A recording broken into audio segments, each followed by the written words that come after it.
సర్వాన్ ఆవృత్య తిష్టతి ఇది ఆత్మ, సర్వమతీత్య తిష్టతి ఇది ఆత్మ.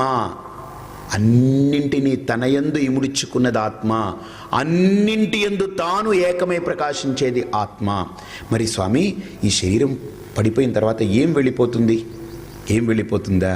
మనస్సు, బుద్ధి, చిత్తము, అహంకారం అనేటువంటి సూక్ష్మ ఉపాధి.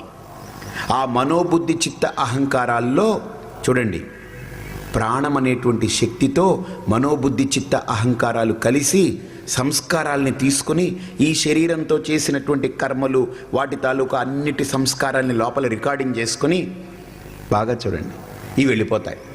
కంప్యూటర్ ఉంది, సిపియు ఉంది, మానిటర్ ఉంది, ఇవన్నీ ఉంటాయి. కానీ దాంట్లో ఒక సీడీ పెడతాం కదా, సీడీ పెట్టి మొత్తం ప్రోగ్రామ్ అంతా చేసుకుని సీడీలోకి డేటా అంతా ట్రాన్స్ఫర్ చేసుకుంటాం. ఇక వెళ్ళేటప్పుడు ఏం చేస్తాం? కంప్యూటర్ అంతా పట్టుకెళ్ళక్కర్లేదు, ఆ సీడీ ఒకటి పెట్టుకుని పట్టుకెళ్ళిపోతాం. అలాగనే ఇంత పెద్ద సిస్టము అలా పడిపోతుంది. దీని నుంచి డేటా అంతా ట్రాన్స్ఫర్ అయిపోతుంది దాంట్లోకి, ఆ మనోబుద్ధి చిత్త అహంకారాలనేటువంటి ఉపాధిలోకి, ఆ చిన్నది సూక్ష్మమైనటువంటిది దాంట్లోకి మొత్తం ట్రాన్స్ఫర్ అవుతుంది. ఇప్పుడు ఇంకోటి చూడండి, ఈ మధ్య పెన్ డ్రైవ్ అని ఒకటి వచ్చింది. పెన్ డ్రైవ్ అంటే ఏంటి? అది ఎంత ఉంటుంది? ఇంతే ఉంటుంది. దాన్ని ఇలా పెడతాడు, మొత్తం అందులోకి వచ్చేస్తుంది. ఇంకా చిప్ అని ఒకటి వచ్చింది, దాంట్లోకి ఎక్కేస్తుంది. ఇంకా మైక్రో చిప్ అని ఒకటి వస్తుంది, రాబోతుంది. అసలు ఆ మైక్రో చిప్ అంటే కంటికి కూడా కనపడదు, అంతే. దాంట్లో మొత్తం ప్రపంచాన్ని పెట్టేయచ్చు. బీజస్యాంతరివాంకురో జగదిదం. ఆయన శంకరులు అప్పుడే మైక్రో చిప్ కంటే ఇంకా పెద్ద చిప్పు చెప్పారు ఆయన ఉపనిషత్తులు, ఆయన యొక్క సిద్ధాంతాలు.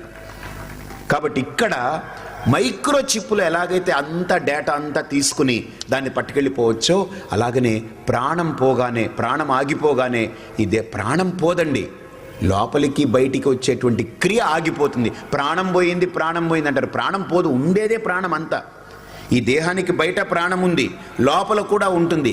కానీ దాన్ని ఆడించే క్రియ ఆగిపోతుంది.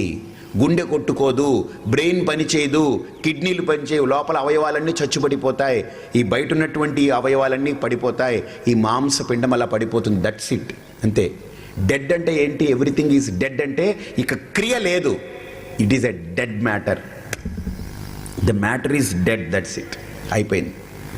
ప్రాణము పోయింది అనడం పొరపాటు. అసలు ప్రాణం పోదు, ప్రాణం ఉంటుంది, బయట గాలి ఉంటుంది. కానీ దాన్ని తీసుకునే శక్తి లేదు, దాన్ని ఆడించే శక్తి లేదు, దాన్ని బయటికి విసర్జించే శక్తి లేదు. కాబట్టి ఆ క్రియ ఆగిపోతుంది, ప్రాణాయామ ప్రక్రియ ఆగిపోతుంది. ప్రాణాన్ని తీసుకోవడం, లోపల దాన్ని వాడుకోవడం, మళ్ళీ బయటికి బొగ్గు పులుసు వాయువుగా